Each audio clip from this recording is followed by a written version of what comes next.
what are these. All these are price quotes for different assets. And of course, every time you execute a trade, we charge you a small commission as a service fee for providing you that particular product and enabling you to access that particular market. So in that case, we don't have any kind of fixed spreads. So would you recommend books for us for either psychology and all that? No, I think there's one interesting book called, we call this, check out McDougall's book called Trading in the Zone. That would be very helpful for you guys. So if you can access a book by Mark Douglas called Trading in the Zone, that can be very helpful for you.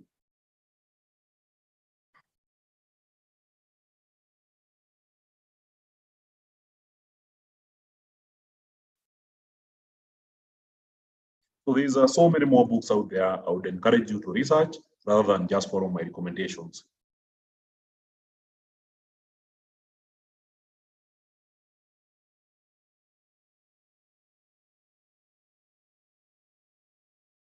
So a good question from Wonderkid: what's the value of 1 pip for 0.01 lot size? So a good question, as I mentioned, make the demo your friend. So what you do, you just go on your demo account and then execute a trade for the particular asset you want to test. For instance, let's say you are trading Bitcoin. This is a demo account, so you can go to new order, set 0.01, click, let's say, buy by market, and now you can see it's 0.01 for 0.01. So the value for 0.01 movement is equivalent to 0.01 of a dollar when you are trading 0.01 volume. So you can always just do this on a demo, and once you identify the value, then you can comfortably go execute on a live account. So you can always try this for any particular asset on the market, execute a trade on the demo, and once you learn it, then you can easily use that on the live account. So that's why the demo account is there.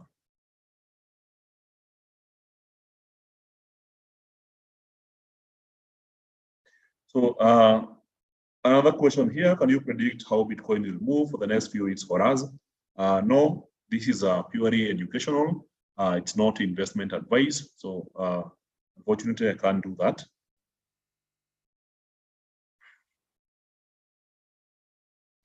So if you're part of my community, then you'll probably find some of the analysis there when we're discussing the outlook for these assets. So please explain the best exit strategies for trades, knowing when to exit instead of waiting price to get to your stop loss. I think we covered this in a previous episode. So we mentioned you need to have some predetermined rules for making a market exit. One of them is having a way of adjusting your stop loss towards your entry once your trade has made a significant amount of profit. So you don't have to leave your stop loss there lying there like a stone. If price has moved to your target by a number of points, then you might want to push your stop loss towards the entry point. If it's exit, you want to have some rules such that if the market goes back down by, let's say, this number of pips, then you make an exit. So it's something that we have covered in a previous episode, and I believe it's an episode about risk management. So another good question, how do I analyze indices? They seem very volatile. I'll be doing a presentation on this. So this will hopefully be available from next week. So I'll be looking at analyzing indices and so on. So on Tuesdays from 4 p.m., we cover live market analysis or live US Open analysis. So tomorrow at 4 p.m., I'll be covering out of analysis regarding these. That is US indices, the Dow Jones, the S&P 500, the NASDAQ 100. At the same time, I'll be discussing some content about Bitcoin. If you're interested in learning about more about Bitcoin, then tomorrow might be the best point and also the best presentation to ask these particular kind of questions.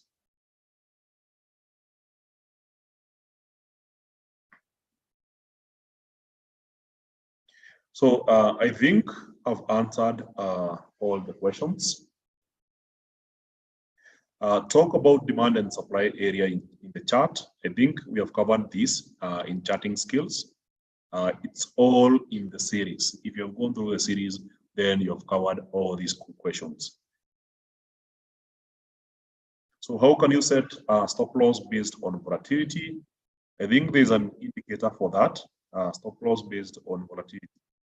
There's a particular indicator for that. I don't know if it's available on the MT5. I think,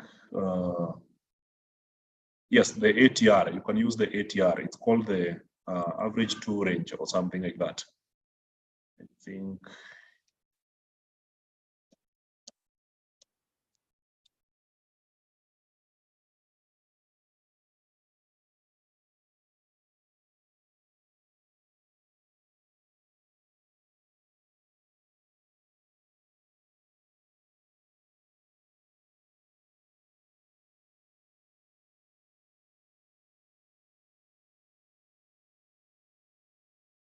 So it's called an ATR. You can use it to set your stop loss based on volatility. You'd have to do some further research about the indicator, understand how it works before you can use it in your trading. So having answered all your questions, thank you very much, guys. Thank you for your time. Is there something like copying trades? Yes, there's platforms where you can copy other traders' trades. I don't think it's very lucrative. I don't think I would be personally comfortable giving somebody else control of my money. So if someone is doing research, you have no way of telling whether they have made good or bad research. However, if it's you who is taking responsibility for doing research and identifying trading opportunities, then in that case, you can trust your judgment and make the right decision in the markets. So I don't prefer trusting that party when it comes to trading, when it comes to getting signals or even copying their trades. So you're better off on your own if you go through the session. That is all the 10 episodes. You practice all those ideas, then I'm highly confident that you will be a successful trader and you will not have to depend on somebody else's trades. So thank you very much, guys. I hope to see you on the next session. This is the end of this particular session, particular series. So we'll be doing more series covering other stuff. But if it's a transition from a novice to a professional level trader, then the series ends here. The rest work is on your side.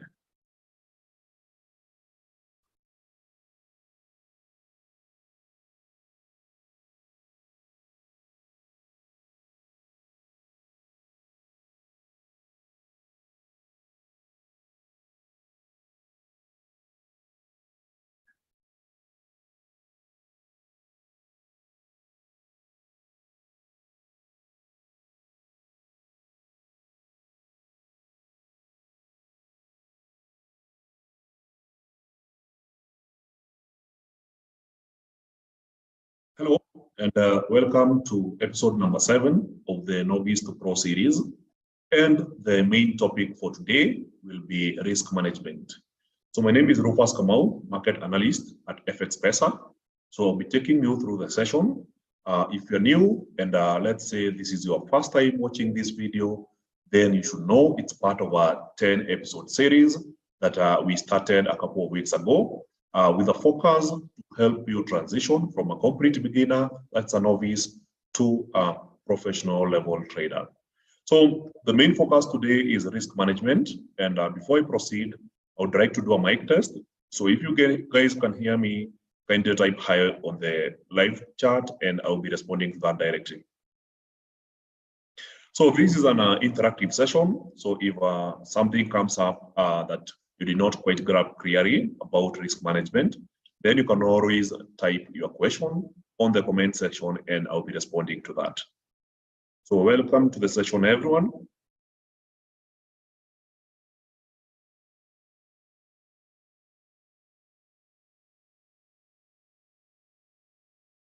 Awesome. Got some good responses here. Hello, Michael. How are you doing? Hello, Salva. Hello, Miguel. Hello, Caleb. And thank you, guys. Thank you for attending this session. So we'll be looking to understand what risk management is and how you can use it in your trading. So first things first. So let's see what we can start with today here.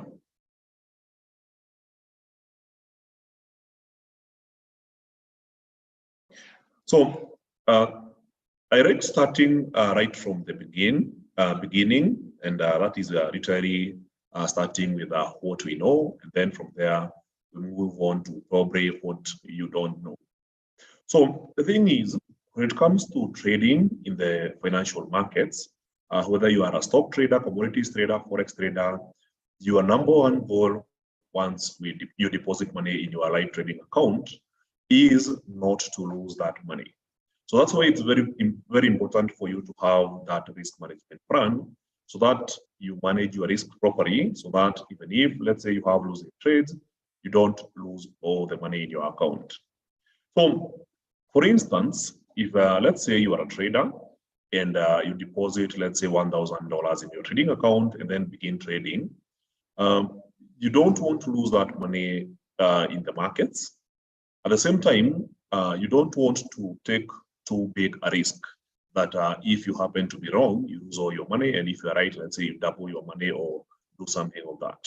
So that would be synonymous to betting, taking too much risk, and that can lead to a lot of losses real quick. So it's very important to have a plan. So the thing is, the markets are crazy, and they can move in any direction at any given time by any number of points. So for instance, if let's say you're trading a stock and you bought this stock at $30, then at any given time, depending on what's happening in the market, that stock can rise, let's say to $40, $50, or even $100 within a very short period of time. And also the opposite is true. That stock can move from $30 down to 27, 23, 20, 19, 18, or even $2. So markets are that crazy, and you have to internalize that and accept that kind of nature of the market. So whenever you buy or sell an asset in the financial markets, you don't want to take all the swing, especially if you're on the losing side. So at some point, you want to cut your losses short by invalidating your original idea. So for instance, let's say you are trading Tesla shares, and one share, say, is going for $300. So if the share goes down, let's say it goes to 290 and then 280 and keeps going down, then as a buyer, you are losing more and more money. So you don't want to wait until that stock goes down and gets to, let's say, $40, having bought at 300. So as a trader who understands the nature of the markets, if you happen to be on a losing position, then there has to be a certain point where your trade becomes invalidated. This could be, let's say, a drop to, let's say, 270, and then you exit that position, and then you retain your $270, which you can use to take another position, and hopefully, if you are right, you make money and recover from the previous trade. So those are some of the concepts that we'll be focusing on when you talk about risk management. So the main focus for today's presentation will be on forex trading. So we will be looking at currencies, commodities, a little bit on stocks, but majorly this will be focused on forex. So let's begin right away. And also, if you have any questions, as I already mentioned, feel free to raise those questions and I'll be responding to those questions. So I'm getting a lot of responses in the comment section, and this is good. My first session, Hope Sit Afloat. Yes, if you are here for the first time, you should know it's this is episode number 7. So we have episode 1, 2, 3, 4, 5, and 6. They are available on the FX Pesa YouTube channel. So if you just click on FX Pesa on YouTube, go to the channel, you'll find the Novice to Pro series, begin from episode 1, where we cover introduction to trading, move on to episode 2, like that until you get to this particular episode. So there are already questions that are flowing in. Here we are seeing how do you go about taking profit if you have 3 potential take profit areas on MT4, and finally scaling in and out as part of risk management. Good question, Michael. We'll be looking at that. So first things first, we'll be looking to focus on some basics before we even cover risk management.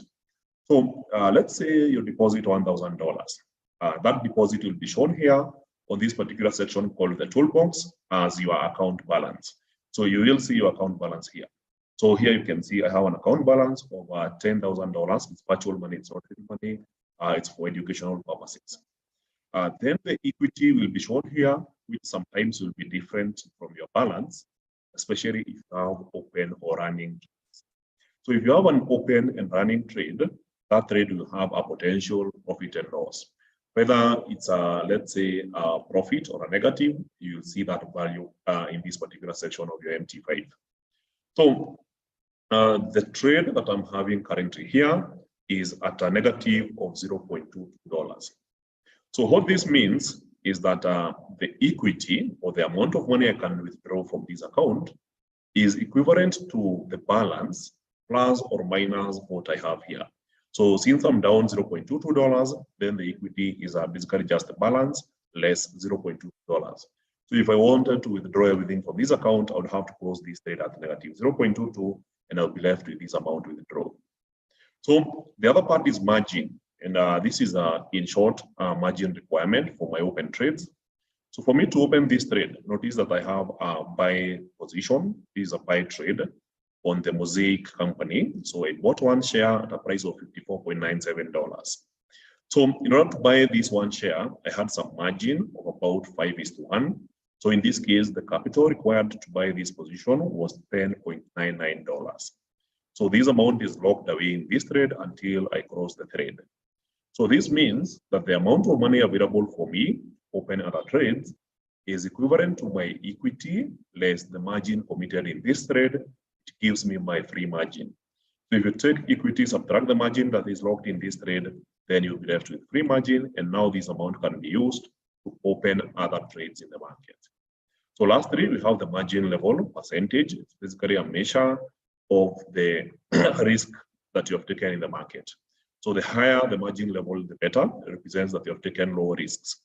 So it's basically a fraction or a percentage between margin and free margin. So if you take the amount of margin committed in this trade, divide by the free margin and multiply by 100, then you get the margin level percentage.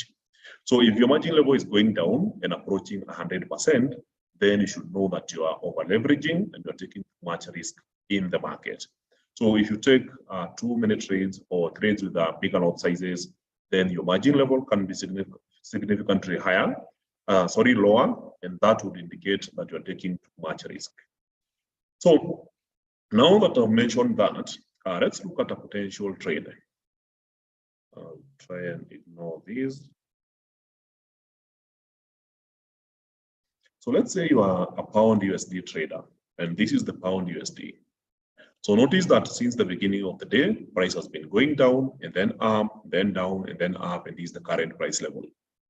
So assuming that the price is headed higher, let's say you decide to go for a position, and let's say you click the order, and then you trade the minimum. I always advise traders with smaller balances to trade the minimum, which is 0.01 lots. And this is indicative of the amount you're trading here. You can already see that you're trading 1,000 pounds. So in this case, I'll be looking to buy 1,000 pounds at this price here. So I just click buy by market, and that's it. The trade is executed immediately. So now I have a buy position in pound USD, and these are the details right here. So notice what I'm doing here is 0.01 is the volume. The price for this trade is 1.15168.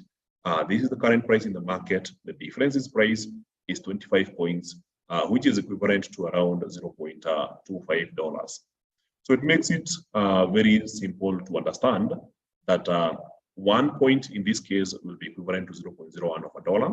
So if I change my profit here to money, then you can see the amount in dollars. So the trade is already down by $0.25, and if price moves towards the upper side, I make profit. If it moves downwards, then I make a loss. So I would also like to mention that today is a public holiday in the US. It's Labor Day. So somehow I am not able to close the Mosaic position here. So I have a trade in the Mosaic company. It's a stock trading in the US.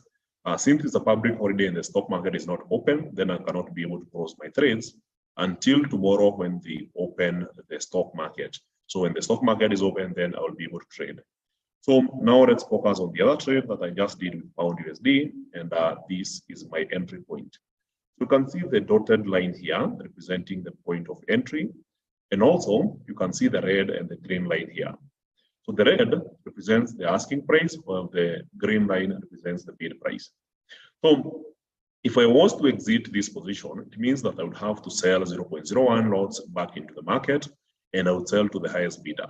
So I would sell using the green line, and the difference between my entry and the green line is 26 points right now. So in order for me to make a profit, it means that the current price, the green line, would have to move to this area here, my entry point, so that I can break even, that is sell at the same price that I bought. And if it moves higher, then I start making a profit. So I'm hoping that as we proceed with the session, we are going to be seeing more movement in this particular asset, which could translate in easy understanding of the movement of price and how we interpret this.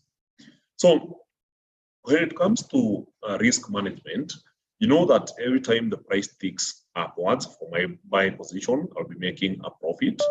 And every time the market ticks downwards, then I'll be making a loss. And there's literally no limit to how much I can gain and also how much I can lose.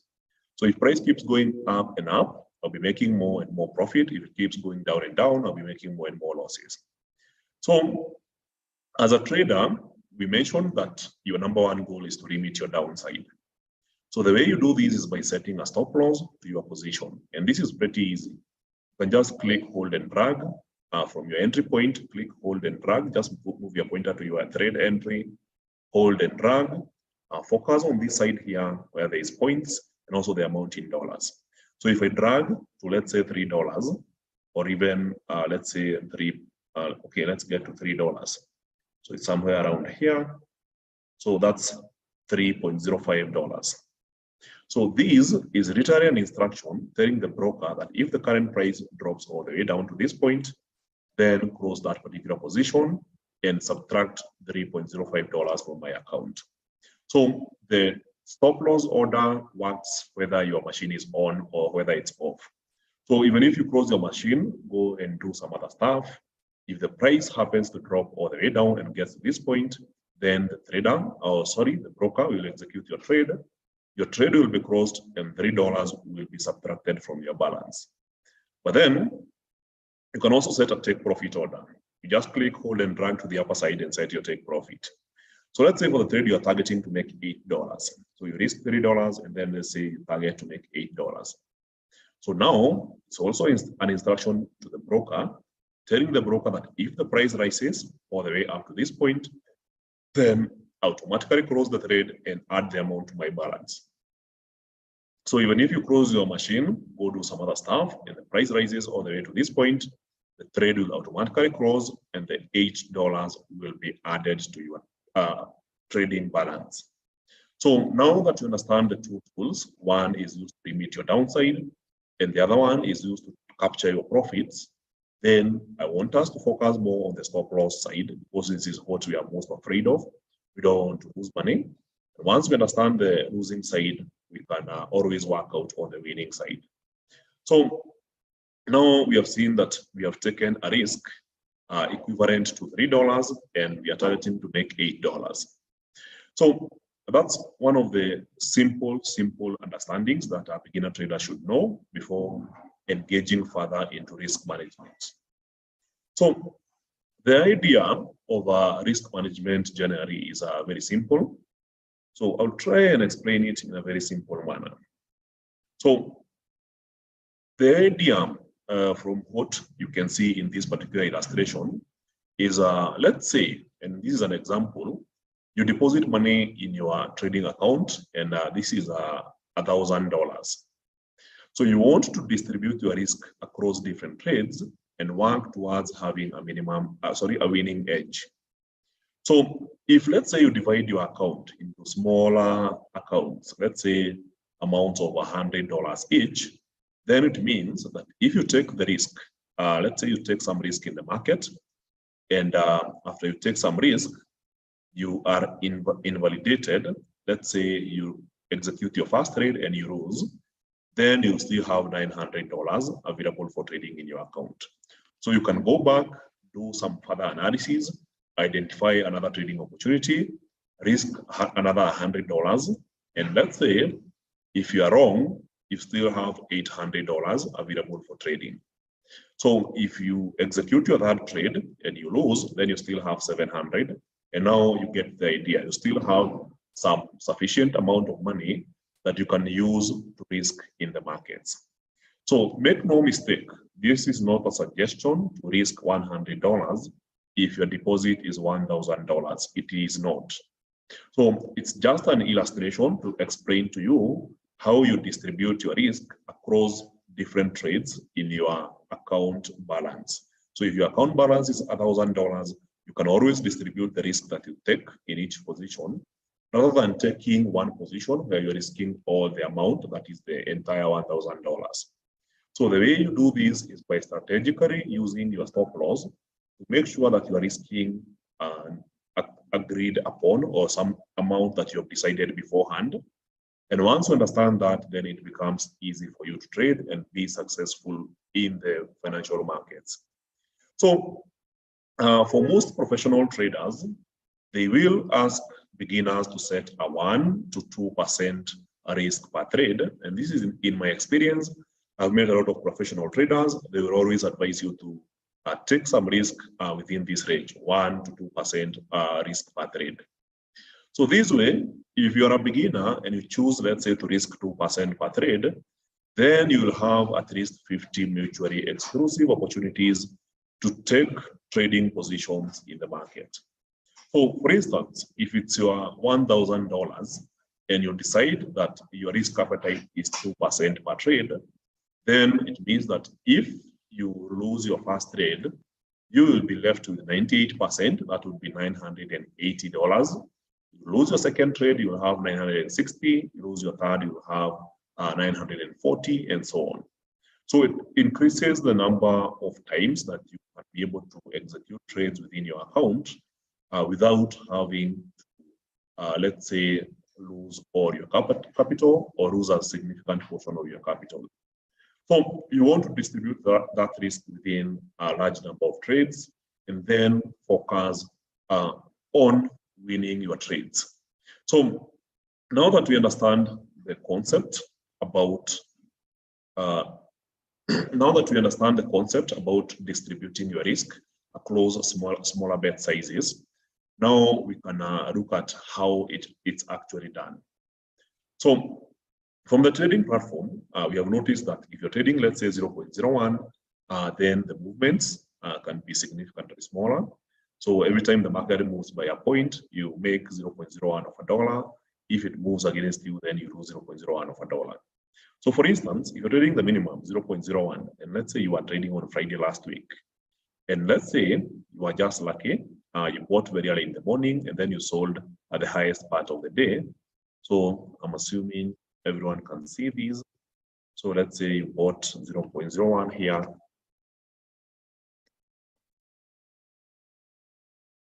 And then after some time, when price got here, you sold your 0.01 size of an order. Then we can always calculate and see how much you made in that day.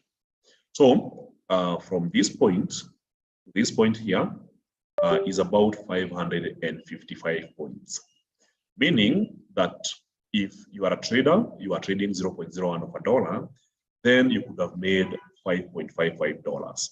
So the difference here would have been a profit of US dollars 5.55 since, so I'm just trying to write this so that everyone can see. And also if you want to refer to the video, so since 0.01 lot gives you US dollars 0.01 per point.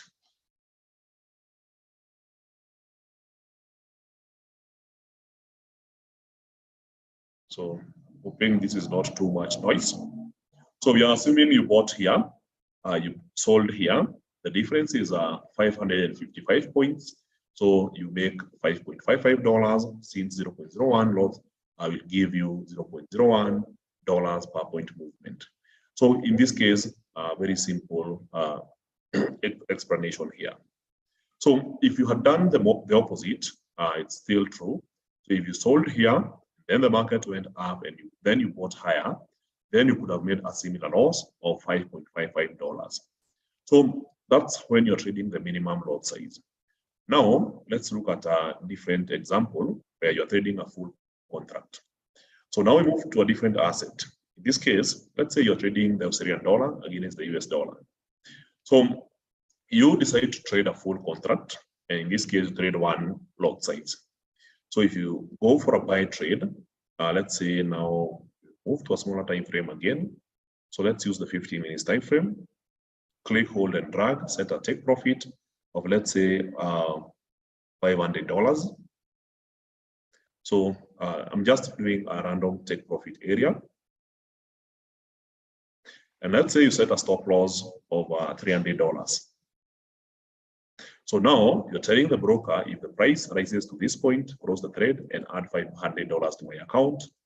But then if the price goes down and gets to this point, then I accept I was wrong in the market and I'm willing to take a loss of $300. So notice that now the amounts are significantly higher compared to the previous trade. So in this case, since we are trading a full contract, which is one, then every point movement is giving us $1. And if it's to the opposite side, then we are losing $1. So the movements are significantly higher. So you have to think about it that way. If you're trading a big lot size, it basically equates to trading bigger size. So if let's say, I don't know if this can be drawn in an easier way. Let's say there's a person trading a smaller bag and another one trading a bigger bag. So trying to use text. So if you're trading one lot, this is equal to trading 100,000 units of currency. So another trader is trading, let's say, 0.01 lot.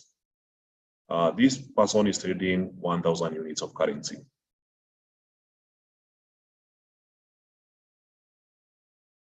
So if you choose to trade one full lot, you're trading a big size. And if you're trading 0.01, then you're trading the smallest size, which is 1,000 units. So the implication is that if the unit price of this particular asset goes up, then the person trading a bigger bag is taking a bigger risk, and the person trading a smaller bag is taking a smaller risk. So now we understand that how you control the risk you're taking in the market is by focusing on the amount you're trading. So that's one key factor. If you're trading a big lot size, then you're taking a bigger risk. A smaller lot size then technically equates to a smaller risk. So you want to find the optimum risk that applies to a trading account. So since this video is designed for persons trading different sizes of trades, there will be a person trading an account with $1 million, another one with $100,000, another one with $1,000, and also another trader who is, let's say, just starting with $100. So I'll try to be as broad as possible. So if you're trading a very small account with, let's say, 0.01, then my recommendation is always to trade, if your account is $100 or thereabout, always trade 0.01. So that would really help you in your risk appetite and also the risk you're taking until you understand and get the skill to manage your risk and also understand the market movements. So now notice that these are not the only two sizes you can trade. You can literally trade any size above 0.01. So if it's a 0.01 here, you can also trade 0.02, 0.03. You can do 0.13 and so on. It's you who determines the amount of size of the trade that you're taking in the markets. So if let's say, and I want to stress this point, if you decide to start with an amount, say $1,000, you have to find a trade size that you are comfortable holding on to. If you trade a position that you are not comfortable with, that is a position that is above your risk tolerance, then the trading process can be very hectic. It can be very draining. It can take a lot of energy from you, and you'll find the entire trading process to be very frustrating. So, for instance, if your risk appetite is, let's say, $10 per trade, and then you execute a trade where you are risking $100, then it means that you will probably most of the time looking at the prices. You will not find sleep when you have an open trade. You'll not be able to go for lunch just because you have a running trade and it's very sensitive, it's affecting you. You'll not be able to go for a short call. You just want to be consistently